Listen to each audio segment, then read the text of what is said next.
नमस्कार, आप देख रहे हैं R Live News 24 channel. Balrampur से जयप्रकाश विश्वकर्मा का रिपोर्ट। सड़क सुरक्षा जनपद स्तरीय पुरस्कार वितरण समारोह का किया गया आयोजन। दिन शनिवार को राजकीय महाविद्यालय पचपड़ा बलरामपुर में सड़क सुरक्षा जनपद स्तरीय प्रतियोगिता आयोजित की गई। कार्यक्रम के मुख्य अतिथि ARTO बलरामपुर रहे महाविद्यालय के प्राचार्य डॉक्टर भानु प्रताप सिंह ने मुख्य अतिथि का माल अर्पण करके स्वागत किया। कार्यक्रम का फसल संचालन डॉक्टर अभिमन्यु पाठक के द्वारा किया गया। उक्त कार्यक्रम में आए हुए अभिभावक एवं समस्त छात्र एवं छात्राओं को सड़क सुरक्षा नियम की जानकारी देकर जागरूक किया गया। कार्यक्रम के महाविद्यालय के डॉक्टर भानु प्रताप सिंह, डॉक्टर अभिमन्यु पाठक, राजेश कुमार, राखी भारती, विनीत कुमार, दुर्गेश कुमार, जमुना प्रसाद एवं अभिभावक शिव बरन विश्वकर्मा, जयप्रकाश विश्वकर्मा, सुनील कुमार, नयनपाल चौधरी, पूजा, अनुज, लक्ष्मी सहित आसपास के अन्य लोग बढ़ चढ़कर हिस्सा लिया। नमस्कार। इसके अतिरिक्त जो इस कार्यक्रम में उपस्थित महानुभाव उपस्थित हैं और प्यारे बच्चों, देखिए इस कार्यक्रम को आयोजन करने का उद्देश्य हम लोगों का ये नहीं है कि आयोजन करके एक सर्टिफिकेट दे देंगे। अगर हम सड़क दुर्घटनाओं पर जाते हैं तो हमारे देश की आज सबसे बड़ी समस्या है सड़क दुर्घटना। किसी भी रोग से जितने लोगों की मृत्यु हमारे देश में नहीं होती है, उससे कहीं अधिक सड़क दुर्घटनाओं में लोग मारे जा रहे हैं। अपनी असावधानी से, अपनी गलतियों से मारे जा रहे हैं। और रोज एक्सीडेंट में कोई ऑप्शन नहीं होता है। आप सोचेंगे रोज एक्सीडेंट होगा, आपके सोचने भर में सारी कहानी समाप्त हो जाती है।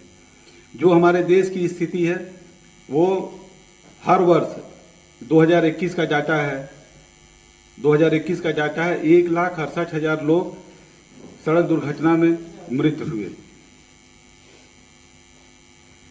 इसके अलावा जो सड़क दुर्घटनाएं हुई, अगर पूरे डाटा की हम बात नहीं करते हैं, सिर्फ अगर हम दिन और समय की बात करते हैं तो 56 सेकेंड में हमारे देश में एक सड़क दुर्घटना होती है। 2 मिनट 14 सेकेंड में एक मृत्यु हो रही है, जो हमारा सरकारी डाटा कहता है। हमारे और आपके बीच सड़क दुर्घटनाएं नहीं होती हैं, रेयर केस में होती हैं, जिले में होती हैं, इसलिए हमको जानकारी नहीं हो पाती है क्योंकि हम एक छोटे से क्षेत्र को देखते हैं। लेकिन जिन परिवारों में सड़क दुर्घटनाएं होती हैं उनकी स्थिति को आप देखिए कि उन सड़क दुर्घटनाओं का क्या प्रभाव पड़ता है। सड़क दुर्घटना होने के बाद जिस परिवार में सड़क दुर्घटना होती है वो परिवार 50 साल पीछे चला जाता है। सड़क दुर्घटनाओं में जो भी घायल होता है या सड़क का सबसे ज़्यादा उपयोग करता है वो उस परिवार को कमाने वाला, उस परिवार को चलाने वाला व्यक्ति ही होता है।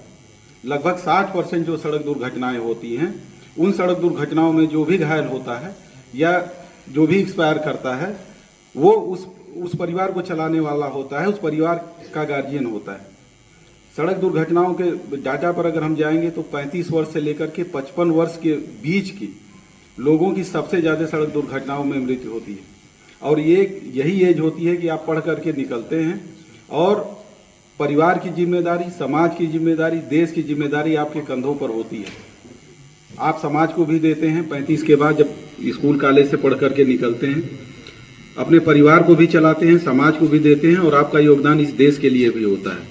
और उसी एज का व्यक्ति सड़क दुर्घटना में घायल होता है या मृत होता है। उसके छोटे छोटे बच्चे होते हैं जिनको पढ़ने में दिक्कत होती है, परिवार को चलने में दिक्कत होती है और परिवार पीछे चला जाता है। इसका प्रभाव किस हद तक किसी परिवार पर पड़ता है जिसके घर भी सड़क दुर्घटना होती है, आप उसको देखिए। हमारे और आपकी सावधानी की वजह से हम अगर थोड़ी सी सावधानी रखें तो सड़क दुर्घटनाओं में हम कमी ला सकते हैं। देखिए सड़क दुर्घटनाओं के बहुत बड़े कारण हैं। अगर विस्तृत अगर इसको देखा जाए तो कम से कम 4 घंटे 5 घंटे लगेंगे इसके कारण के संबंध में जानने के लिए कि क्या क्या है। सिर्फ मुख्य पॉइंट ये है कि हम क्या कर सकते हैं। जो भी सामान्य यातायात के नियम हैं उनका आप रोड पर चलिए, पालन करिए। सामान्य यातायात के नियम में ये है कि अगर आप बाइक चलाते हैं, बाइक की सेफ स्पीड 40 किलोमीटर होती है। जितने भी इंटर कॉलेज और डिग्री कॉलेज के बच्चे हैं, जितने भी छात्र छात्राएं हैं, उनका ये मानना है कि हम बाइक अभी चलाना सीखे हैं, साल भर आप चलाते हैं, उसके बाद आपकी स्पीड 80 से 90 की स्पीड हो जाती है। हम लोग रोज सड़क पर चलते हैं, देखते हैं किसी गाड़ी को हम लोग रोकते नहीं।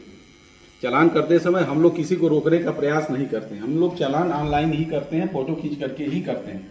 इसलिए नहीं करते हैं। अभी आप जाएंगे, पीछे से हम लोग निकलेंगे, आपको एहसास भी नहीं होगा। हेलमेट नहीं लगाए हैं तो भले हम छोड़ दें, स्पीड कम है तो, लेकिन अगर आप मोबाइल से अगर बात करते हैं तो 100% ये जान जाइए कि अगर मैं निकला तो 100% मुझे चालान करना है, ये चाहे XYZ कोई भी है। पीछे से फोटो खींचना है, चालान करना है। उसका रीजन क्या है? जब आप बाइक लेकर के निकलते हैं, एक हाथ से आप उसके हैंडल को पकड़ते हैं, दूसरे हाथ से आप दूसरा कान पे लगाते हैं और बात करने में आप व्यस्त हो जाते हैं। पीछे कौन सी गाड़ी आ रही है, आगे कौन सी आ रही है, इससे आपको कोई लेना देना नहीं रहता है। दाएं भी सड़क है, दाएं से भी कोई आ सकता है। तो जो मेजर दुर्घटनाओं का सबसे बड़ा कारण यह है कि मोबाइल फोन की वजह से बहुत सी ज़्यादा सड़क दुर्घटनाएं हो रही हैं। इसलिए कृपया करके जब भी आप बाइक चलाएं, आपको मोबाइल से बात करना है, आप बात करिए। सड़क के किनारे अपनी बाइक को खड़ा कर लीजिए, खड़ा करके आराम से 1 मिनट बात करके फिर इसके बाद आगे चलिए। बाइक चलाते समय आप मोबाइल का मुख्य अतिथि RTO सर बलरामपुर और इस कॉलेज के मेरे सहायक और अमूमन मेरे छोटे भाई लोग हैं, प्राध्यापक बंद, आदरणीय मैडम विनीत कुमार जी, दुर्गेश जी, जमुना जी, तमाम अभिभावक और इस कॉलेज में पढ़ने वाले बच्चे। मेरी आवाज़ आ रही है ना? मैं इसको सेट नहीं कर पा रहा हूँ ठीक से, बैरा। अच्छा, हाँ। तो हालांकि एक प्रोग्राम हम लोग कर चुके हैं MLK PG कॉलेज में, लेकिन ये था कि सर का एक आदेश था जो मुझे काफ़ी अच्छा लगा कि एक प्रोग्राम हम लोग अपने कॉलेज में करेंगे। तो सड़क सुरक्षा को लेके ही ये प्रोग्राम है। उसका अधूरा हिस्सा, छूटा हुआ हिस्सा जो यहाँ हो रहा है, मैं इसे एक तरह से मुकम्मल प्रोग्राम मानता हूँ, छूटा हुआ नहीं कह सकता।